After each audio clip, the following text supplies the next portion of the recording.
Shalom. I want to start off by giving all the praises, glory, and honor to Yahweh, Ba'ashem, Yahushua, Ba'ashem, Arachakodash. Double honor to the elder apostles and bishops of the great millstone that rule well. Peace, blessings, and salutations to the hopeful elect tabernacle of David scattered abroad throughout the four corners of the earth. And I'm just laying back and off the elder apostle Tahar, in which earlier he did a response lesson to the situation that happened with the IUIC concerning adultery that took place in the camp. And they had to kick two individuals out.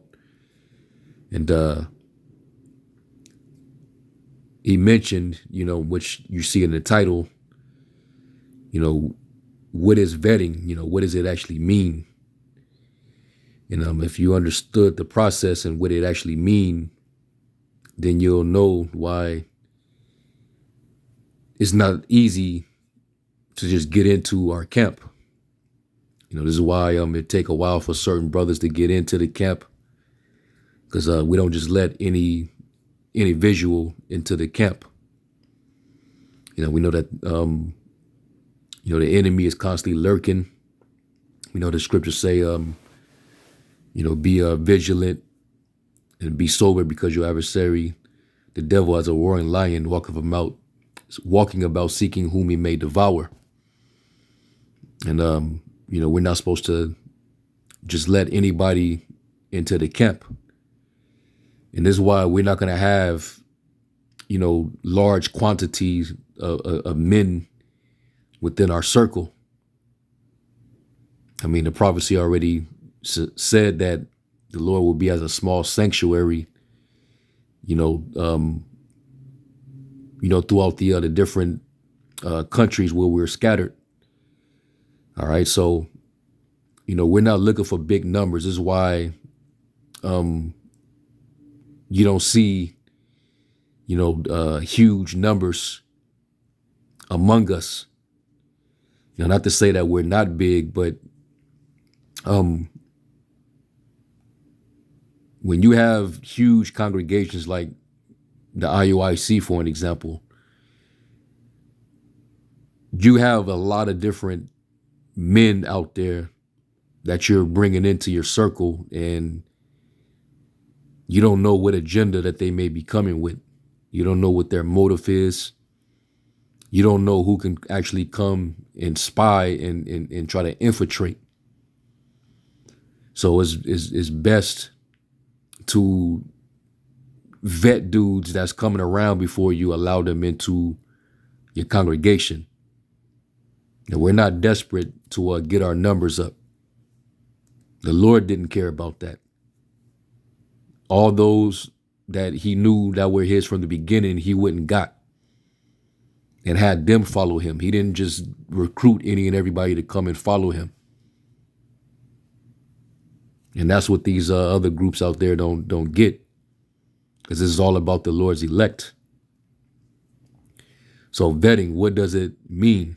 And it's just by a response.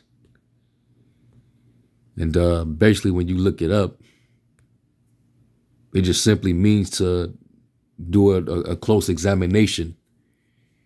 All right, you go to the word, it goes back to the word vet. It says to submit.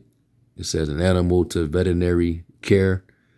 Like a veterinarian, they observe and examine an animal to check for, if it has any diseases, any type of, medical conditions.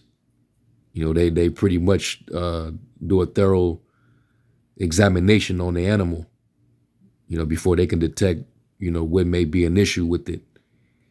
So that's an example of a vet. You just doing a careful, close examination on something. All right. So, basically when you see guys coming around, you don't want to be so quick to call them in just because, he seemed like he's down and, he wants to be a part of a camp. Because you'll have guys every once in a while, they'll come to the camp, or if they don't come to the camp, they'll come on one of your videos and ask you, where do you guys set up your camp? I'd like to come and build or come join your camp. And we usually direct them and say, well, we out there on this such and such date every weekend on this particular day. And, this is where we be. If you got questions, we'll answer your questions. But we're not going to exchange numbers and we're not going to do none of that other stuff. All right, you're going to be on the outside and we're going to see if you're really sincere, if you're genuine. We're going to see if you're going to be consistent, because certain dudes, we hear it. Yeah, I'll be out here. I'll be back next week. All right. And then they won't come back the following week. So, we didn't seen it. We didn't heard it before. So don't think that you're going to get in because, you agree with us and you're happy to hear what you're hearing. That's not going to, push us to just quickly accept you. All right. This is, I'm going to read this one. Sirach 6 and verse 7. And it says, if thou wouldest get a friend, prove him first and be not hasty to credit him. And this is a brotherhood. We're friends. We're brothers. We're willing to, die for one another. We prefer one another. And, certain dudes, especially coming from out of that world, Jake in the world is grimy, they don't have any, they don't have the character, that, you would trust them. So niggas will come in and still be the same nigga that they always was. Never got washed, never was baptized, never was born again. So sometimes you gotta, test dudes out. See what they're really about, man. Give them some tests, give them some homework.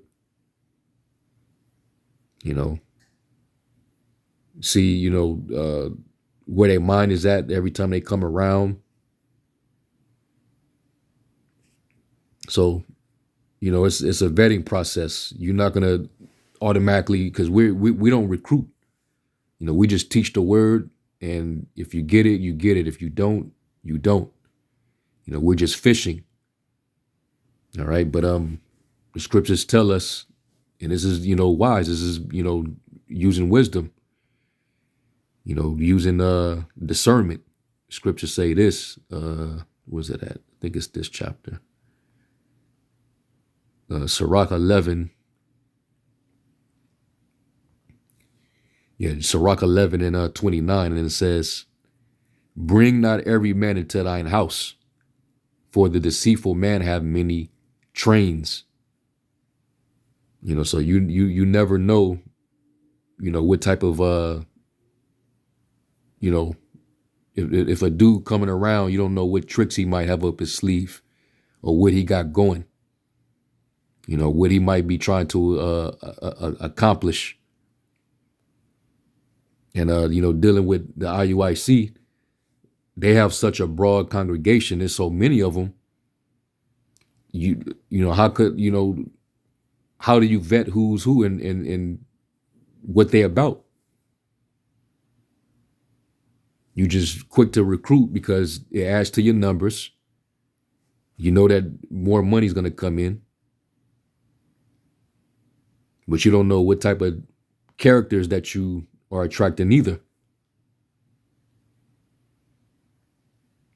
So this is why we just don't let any and everybody in, and it's not to be, mean, but it is what it is. Okay. This is the Lord's church. This is his body, man. So definitely have to, take care, be careful. So we know not to bring every man into our space For the deceitful man have many trains. There's a lot of deceitful dudes out there. And in the case of IUIC, you're at this adulterous situation. So they didn't really vet that dude or that woman. All right. And that, that man happened to be married, she's married, but where did they find time to mess around with each other? And how was they able to do that up under the nose of the leadership? You just bringing any old person into the house, and then when shit comes out and shit gets exposed, now is shameful shit coming out in the midst of the congregation. So that's why you shouldn't just be out there just trying to get a gang of followers. And that's what, when you setting up, when you're using gimmicks and you doing all these extra things to try to attract people to your ministry, you're going to get all type of shady characters coming around you. All right. You attracting the baser sort. The Lord is only, he wants quality. That's all we're dealing with. Quality. It says, like as a partridge taken and kept in a cage, so is the heart of the proud, and like as a spy, watcheth he for thy fall. That's dealing with dudes who's, trying to come in with an agenda, whether they're trying to be a spy, to try to, like Paul said, try to spy out our liberty in Yahushai. Whether they try to gather intel to report back to E or whoever, right? For he lieth in wait and turneth good into evil, and in things worthy praise will he lay blame upon thee. So this is why we don't allow any old dude in the circle. Because they'll come in and you treat them like a brother, and then next thing you know, something happens, something goes wrong. Now all of a sudden, he's putting out your personal business. He's attacking you. He's attacking the ministry. He's switching up the doctrine. Now his ministry is all about attacking you, or trying to debunk everything that he learned from the congregation. We've seen that happen over the years. Now, don't get us wrong, because even Yahushua knew that there was people that was full of shit that was following him, and he knew. That's why at certain moments, he would just call it out.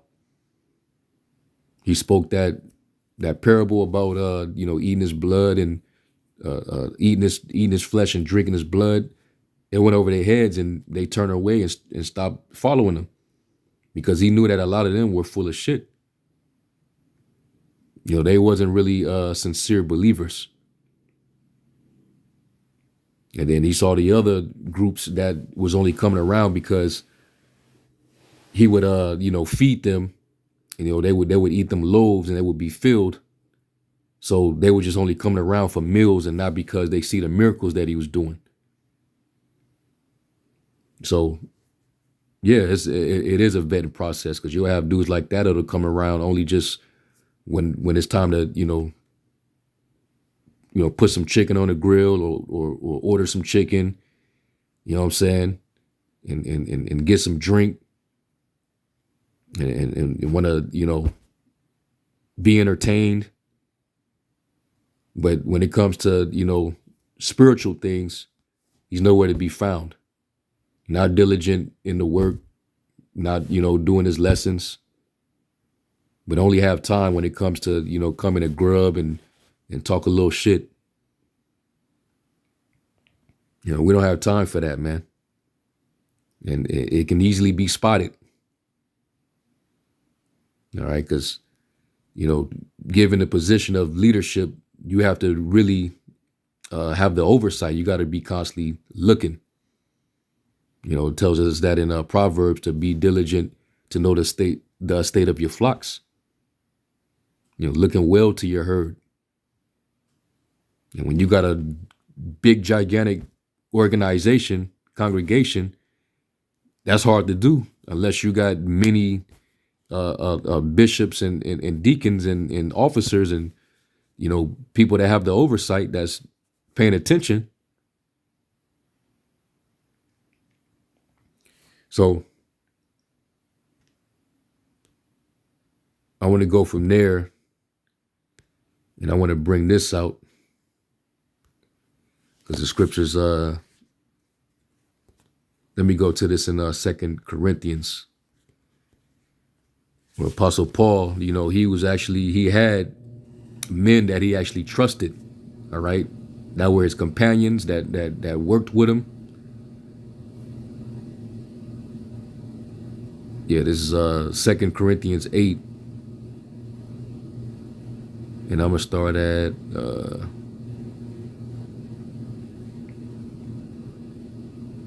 this is Titus, dealing with Titus.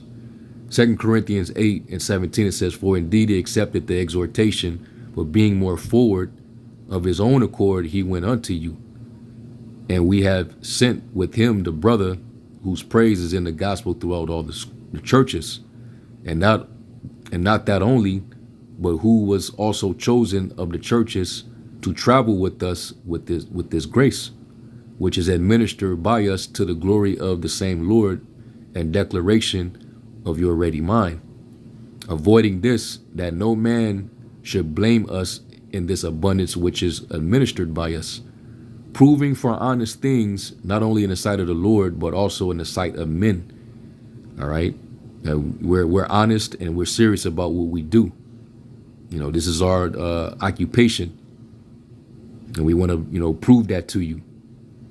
With showing all diligence, it says, "And we have sent with them our brother, whom we have oftentimes proved diligent in many things." And that's one of the key characteristics, that we look for. When brothers on the outside and, they're trying to come in, we need to see that you really are about it. And one of the ways to show that is if you're diligent. We see that you're earnest, you're eager, you're ready. You want to, step up to the plate. You want to grow.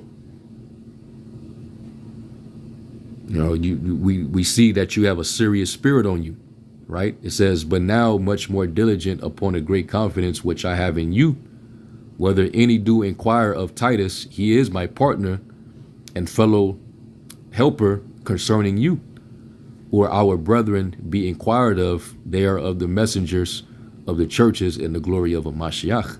Wherefore shew ye to them and before the churches the proof of your love and of our boasting on your behalf." Okay. And let me see real quick.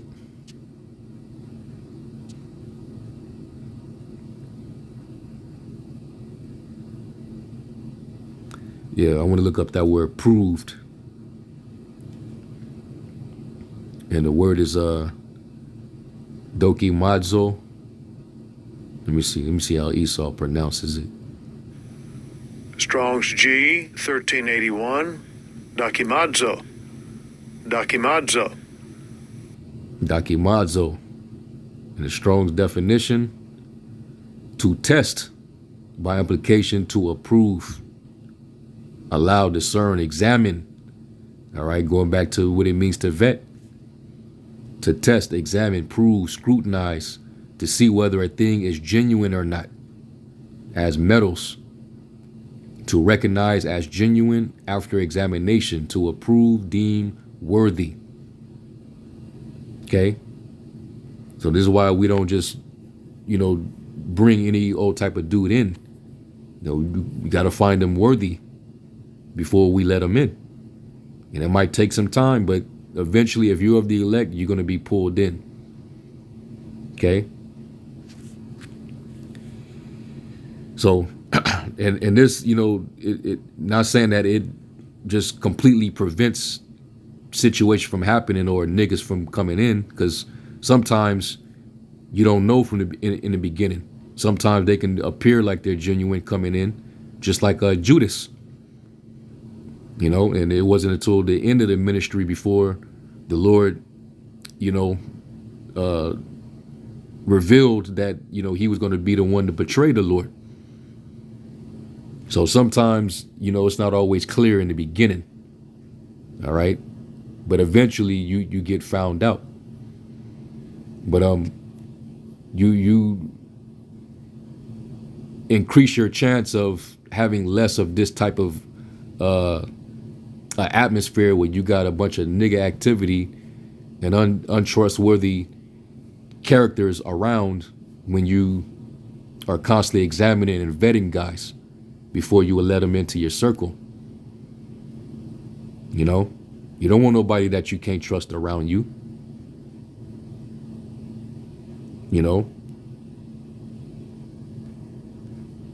So this is just an example. All right. So basically Paul, he's showing you that, men around him were tested. They were proven. They were vetted, if you will.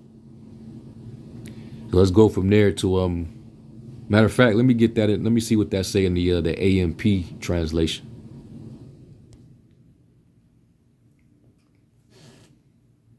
Yeah, 2 Corinthians 8 and 22, it says, we have sent with them our brother whom we have often tested and found to be diligent in many things, but who is now even more diligent than ever because of his great confidence in you. Okay.